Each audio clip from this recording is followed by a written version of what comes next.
What's going on, everybody? Welcome back to the TJR Auto channel. My name is Tyler, and in today's video, we're working on the GOAT.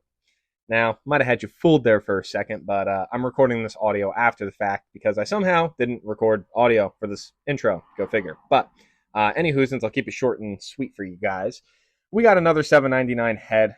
Sent it to a machine shop, had it milled down, and had the springs swapped over, quick valve job and whatnot, cleaned up. So we have a fresh head gasket, fresh head bolts, and we're going to be tackling that today. So let's get into it.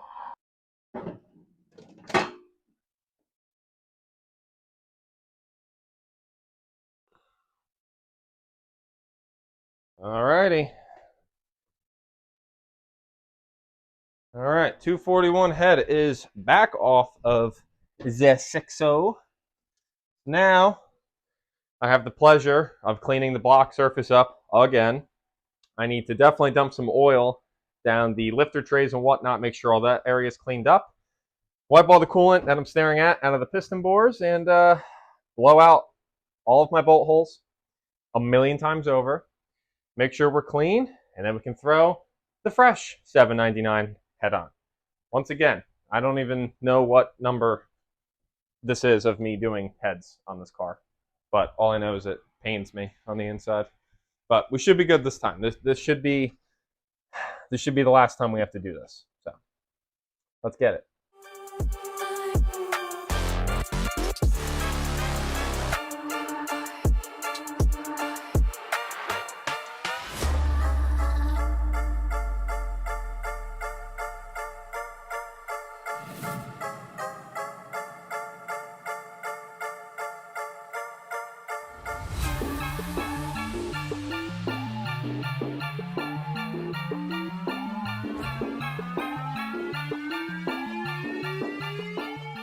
Alrighty, guys, we're making pretty good progress. As you just saw, we got the head back onto the 6-liter, but there's a catch. The catch is I had to take the head back off, re-clean the head surface, clean out the head bolt holes again, because of one stupid little thing I didn't notice until I had all of the bolts hand tight. Thankfully, I gave everything a good look around before I started torquing the bolts down, but I had them all hand tight and then had to bring them all back out.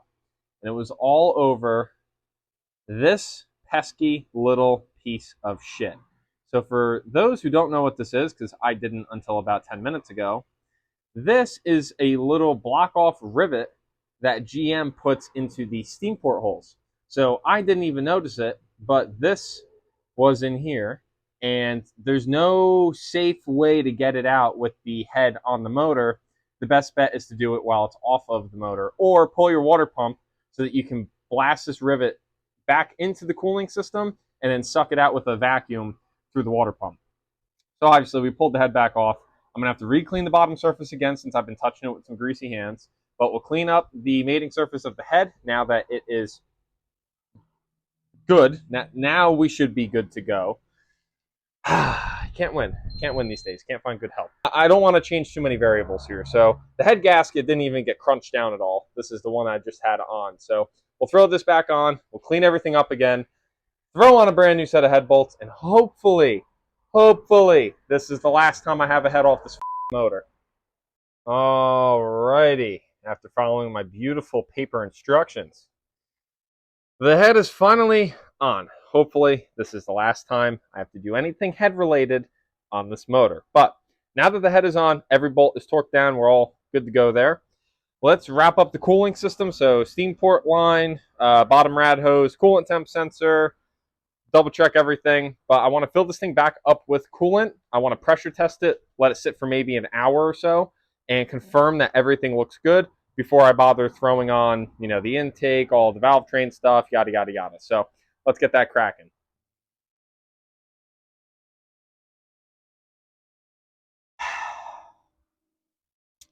You hate to see it.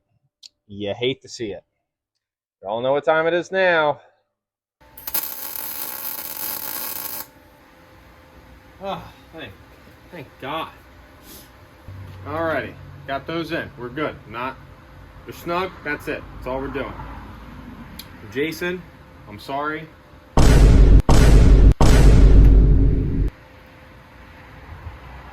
It's not personal, man. I promise. Well, well, well. We find ourselves in the same spot once again. So, obviously, everything is back together. I have all the cooling system hooked up. I filtered all of the coolant that I had in this catch bin, put it back into the system. System is topped off. I'm sure there's going to be an air bubble somewhere, but hopefully we can at least see if the system will hold pressure. So right now we got it at 15 psi. I'm going to check back in about a half hour or so. I'll probably let this sit for at least an hour to confirm everything looks good and that there's no slow leaks. But so far we are dry. It's been on here for probably 5 minutes so far. So I'll check back in a bit. Alrighty, guys. Well, it's been a couple hours, and it's still holding 15 psi. So I'm going to say we're probably ready to throw the car back together and see how far we can get. Joke's on you. I already put it together. Let's fire it up.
Alrighty, guys, I'm not going to lie to you. I got a little bored.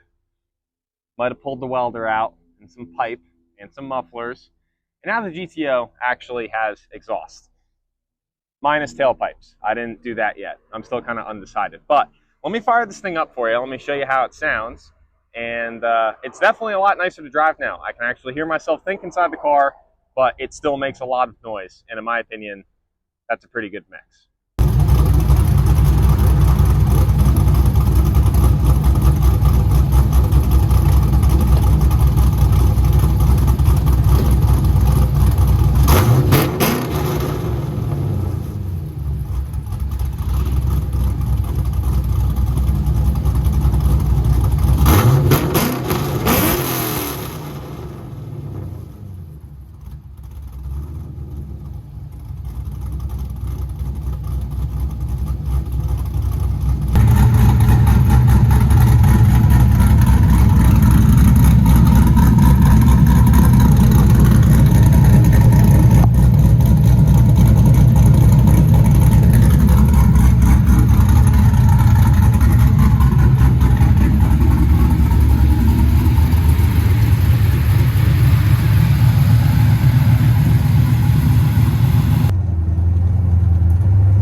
Holy shit. Oh my god.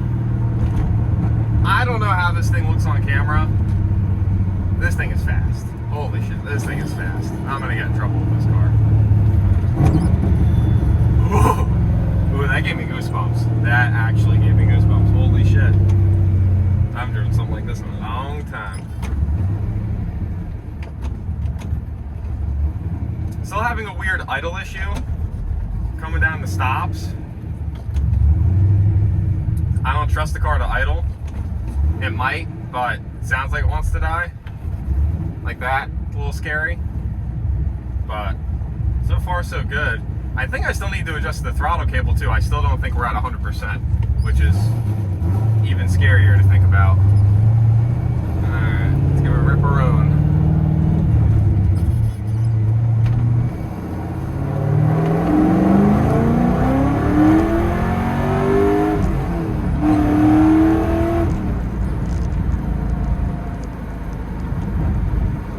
Alright, so I did see there that our oil pressure did dip. Not sure if this is the same thing as last time where it took a couple rips for it to be normal, or if it's actually like starving it and we're having an issue. A little hard to say.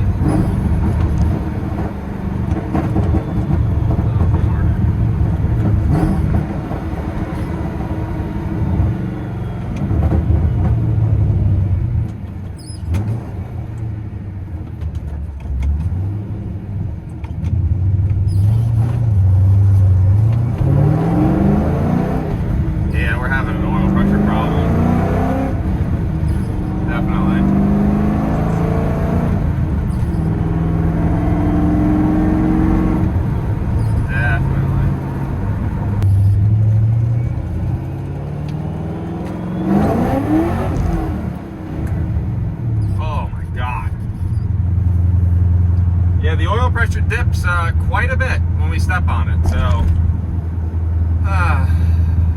I thought this is, for anybody who is a returning viewer, we had this issue before, the last time the car was on the road,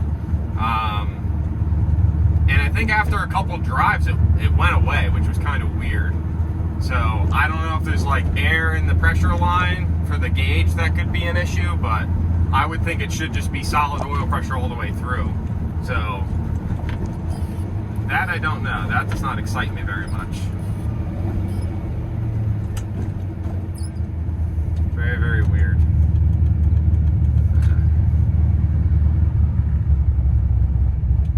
I mean, we sit at a nice, I don't even know what that is, 45. We have 45 PSI at idle. And obviously it gets up when we're getting on it, except for when you're wide open throttle, it dips. So, see, you win some and then you lose some. That does kind of suck, but you know.